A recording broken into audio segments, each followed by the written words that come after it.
What's up, guys? It's Chris. I want to talk to you about Bill Nye's video on abortion. So, many of you guys know of Bill Nye as the science guy. That's how I grew up with him. He's real charismatic, but he makes these videos that he claims to be about science, and they're very problematic. They're anti-scientific, if anything.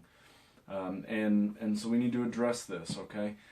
So those of you who don't know me, I was pro-choice up until a few years ago. I was always taught that, I can't tell a woman what to do with her body. But then I did some research and I found out that there's two bodies involved. And so we need to address that. And so that's what we're going to do here. We're going to look at these supposed arguments from Bill Nye, and we're going to address them one by one. So I'm going to get started on this because it's a 4-minute video and it might take a minute. So let's start off here. The first point that we already need to address is the title of the video, which says, can we stop telling women what to do with their bodies? And I just told you scientifically there's two bodies involved, okay? And so it's not that we're telling women what to do with their bodies, it's that we're trying to legislate what happens to the bodies within them, okay? And so let's go ahead and take a look at the rest of these comments.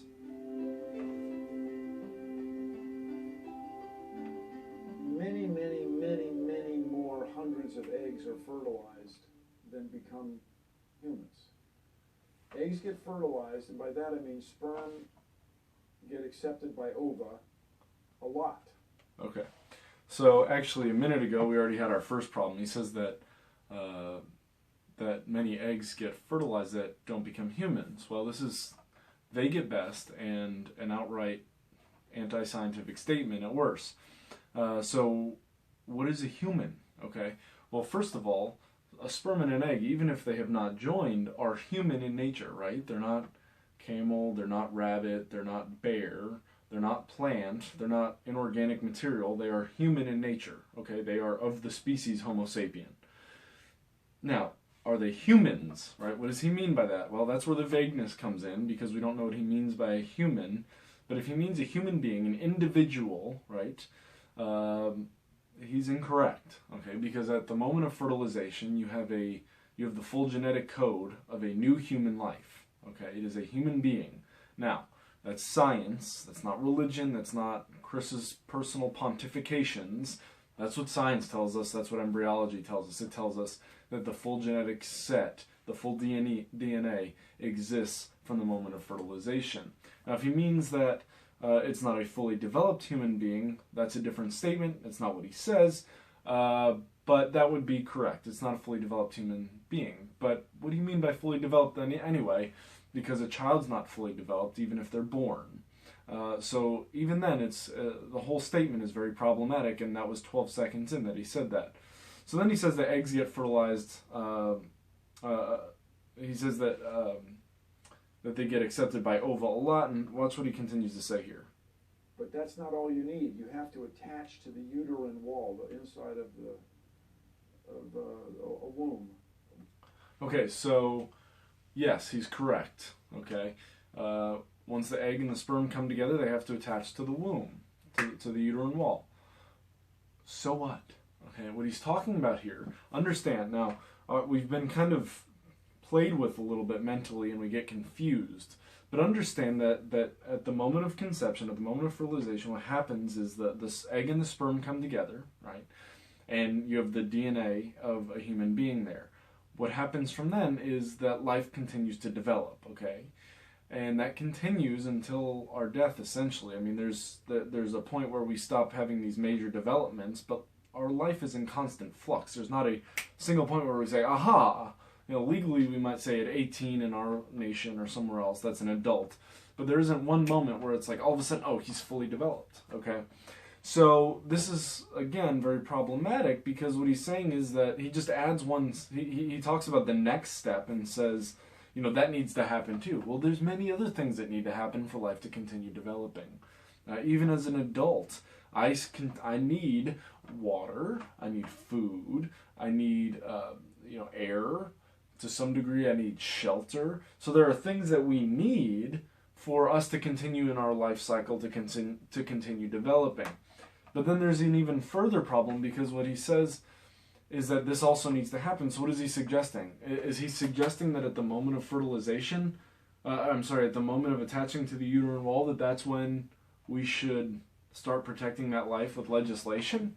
Because if he is, then we're still, all these abortions are ending valuable human lives, and he'd even admit to it, and we should legislate from that moment. So, I don't really know where he's going with that, but he doesn't cover it. If anything, he's making a case, one, that he's a little bit confused about the developmental cycle of human life, and two, that it seems like he's even saying at that point that we should start protecting life through legislation. But let's keep going here and see what else he says. So we've already had a couple problems. Let's see what else. Woman's womb. But if you're going to hold that as a standard, that is to say, if you're going to say when an egg is fertilized, it's therefore has the same rights as an individual, then whom are you going to sue? Whom are you going to imprison? Every woman who's had a fertilized egg pass through her? Every guy whose sperm has fertilized an egg and then it didn't become a human? Have all these people failed you? Okay, so again, there's too many issues to address every single inaccurate statement that he makes. But, what did you catch there? The thing that stood out to me most of all is that he's really throwing out a misrepresentation of the argument here. Because what he's saying is that we want to imprison people for having a miscarriage, which is not the case. If you understand what's going on with born human beings, right, and how we handle homicide, there are varying degrees of homicide. There's different consequences based on different responsibilities. Okay, so if I accidentally kill somebody because I'm being negligent, there's consequences for that, and we take that more severely than if I accidentally kill someone but I wasn't being negligent. And we treat it even more differently than if someone sits there and plots out how to kill somebody, and then, we call that first-degree murder. Then we have varying degrees of homicide, varying degrees of murder. And so what he's doing here is he's saying that we want to imprison people for having a miscarriage, which in most cases would be an accidental, a non-negligent, if you will, miscarriage. And so that's a misrepresentation of any argument I've ever heard. But then there's also something else you want to think about there. We actually already do treat it that way. We just give the mother a pass. But if a man or a woman or someone goes up and they murder the woman and the child inside of her dies, we treat that as a double homicide. So we're recognizing even in our legislation that there is another life there. So not only is he misrepresenting this argument, but again, we find ourselves in this situation where he's actually bringing up the point that we already treat it this way. We just give the mother a pass, right? We've lied to women and told them, well, this isn't wrong. It's not hurting anybody. Whatever else is being told to them. But yet, if someone else takes that life, we treat it as a homicide, right? And so we need to recognize, again, the error in what Bill Nye is saying and what we can learn from that. So let's see what else goes on here. It's just a reflection of a deep scientific lack of understanding. Okay, this is essentially what's called an argument from emotive language, like our emotions. And so what he's doing here is he's kind of... We'll pause here. You're going to imprison every woman who's had a... And the video's skipping around. But what he says there is this comes from a deep lack of scientific understanding. Says who? I mean, I think we've shown already that if there's any scientific misunderstanding, it's coming from Bill Nye. But again, what he's doing here is he's kind of attacking people like, if you don't agree with this, you're not scientific. And it's kind of a low blow that's not even accurate. Let's see if we can jump up here. With respect to their reproduction, I think you should leave it to women. You apparently literally don't know what you're talking about. Yeah, and so then he continued on after he says deep lack of scientific understanding. He says, apparently you literally don't know what you're talking about. But apparently he literally doesn't know what he's talking about. And so when it comes to women's rights with respect to their reproduction, I think you should leave it to women. Now, this is essentially called a logical suicide because he's a man speaking into the situation, telling men not to speak into the situation. What he means to say is, if you disagree with my opinion on this and the opinion of some of the women I know, you shouldn't get involved if you're a man. And essentially what this does is it just stifles conversation and it shuts men down, a portion of men. If you disagree with this one particular opinion, shut up, right? It's not helpful at all. It doesn't promote good conversation. It doesn't help us arrive at logical conclusions. It's a bully tactic. Really, you cannot help but notice. I mean, I'm not the first guy to observe this. You have a lot of men of European descent passing these extraordinary laws based on ignorance. Okay, now he's attacking the white guys. Like, what is this? So first we say if you're a certain gender, you shouldn't say this. Now we're attacking people of men of European descent. So it's so funny how people who tend to have progressive values and say, respect gender and race and, but then always these arguments seem to come from there. It's like, what are you talking about, man? What does this have? What does being a white guy have to do with anything? It's ridiculous. Sorry, you guys. I know it was written, or your interpretation of a book written 5,000 years ago, 50 centuries ago, makes you think that when... Okay, a couple things. One, first of all, go back a second. By the way, I teach at a school that is an international school. We have men and women from all over the world. And I will tell you that my classes are filled with men and women from all over the world. I mean, you name a continent, and I have students from there. And they are all in favor of protecting the life of the unborn. And so that's the other side of the thing, is that the idea that this is a white man's argument is absurd and inaccurate as well. Another misrepresentation. But then he goes on here, and let's listen to the rest of what he says. A man and a woman have sexual intercourse, they always have a baby. Right, and so he attacks the Bible. And he says, I know that your book says that, this book that was written 5,000 years ago, which is not historically accurate either. You're talking 1,900 years ago was this most recent, but it wasn't, anyway, inaccurate.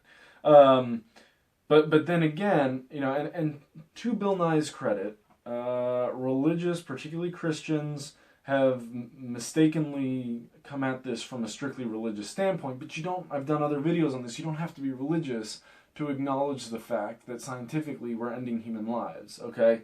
And so I understand why he's coming from that, but it's inaccurate. But then he goes on and he says that, your book, you think that every time a man and a woman have sex, they create a child. I've never heard anyone say that. This is a straw man, again, where you misrepresent the argument. Someone says this over here, and you say, okay, so you're saying this, and then you attack this, but this remains untouched. And that's what's happening here, is he's saying, people are... wrong. And so to pass yes, you're wrong. laws based on that belief is inconsistent with nature. I mean, it's hard not to get frustrated with yes, it is.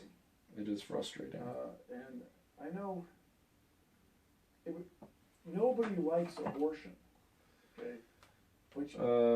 Okay, I'm going to leave that one alone. You can't tell somebody what to do. I mean, false. This is what legislation is us as a society making a social contract. Again, Bill Nye is way out of his element here. He should take a poli-sci class or something. But that is exactly what laws do. We tell people what to do. We make agreements and we say, I'm going to give up my right to kill you for the sake of my right to not be killed. Okay, that's what laws are. They are a compromise. And so what happens with abortion specifically is we are making a compromise and saying, we're going to give up the right to take that life for the sake of protecting that life. And so yes, you can tell someone what to do. We do it every single day. All of our laws are based on that. What we've done is we've drawn an artificial distinction between a preborn and a born child. But here's the example. let me show you how this works in our minds. If you saw somebody, right, and understand what's going on in your mind perhaps, and what's gone on in our minds as a nation or as a culture for a while now, is that we've bought into this, all of a sudden it pops out of the birthing canal and all of a sudden it's a human, right, which is deeply not scientific. But even if that was the case, but let's just say, once the child is born, if the baby pops out and you see someone about to stomp on a brand new born baby's head, are you going to tell them, oh, you don't stop them? You can't tell someone what to do. Of course not. But then, an hour before, it's okay, right? Because we don't see it, because it's inside the uterus, inside the womb when we do this. False. She has rights over this, especially if she doesn't like the guy. She does have rights over this, but only as far as the state says. But again, state legislation is never an legislation should be a manifestation of what we believe to be correct, not the other way around. The law doesn't tell us what's correct. We tell the law what's correct and then use the law to direct our governance, right? And so, the Holocaust was legal, slavery was legal. Just because it's legal doesn't mean it's okay. Just because you had a right to enslave a black man a couple hundred years ago didn't mean that was okay. Okay. So again, this evoking of state rights is big error. Guy that got her pregnant. Like, she doesn't want anything to do with your genes. Get over it. Especially. I mean, okay, I'll leave it alone. If she were raped and all that. So, it's very frustrating on the other side. We have so many more important things to be dealing with. We have so many more problems. This is, okay, yes, we have many, many problems. I agree with that. However, more important is a matter of personal opinion. It's a gradation. And he doesn't evidence this. He just says, to him, it's not the most important thing because he clearly misunderstands what's going on here, both scientifically, legislatively, philosophically. I mean, you name it. He touches upon pretty much every possible error you can come upon here. To squander resources on this argument based on bad science, on just lack of understanding, it's very frustrating. It is indeed, and so that's what's going on here. Is, as you can see, these arguments are inaccurate.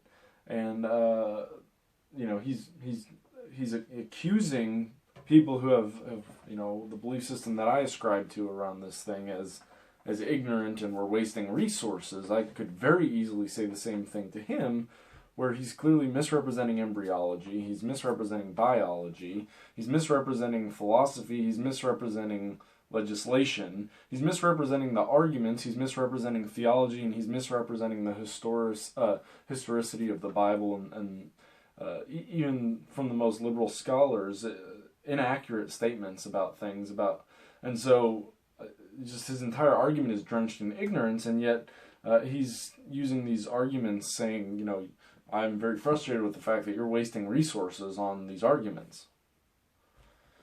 You wouldn't know how big a human egg was if it weren't for microscopes, if it weren't for scientists. Okay, and this is what's called scientism, which there's a couple definitions of scientism. The one I'm referring to is basically ascribing some kind of elitist extreme value to the epistemological methods of various sciences, the scientific method, essentially.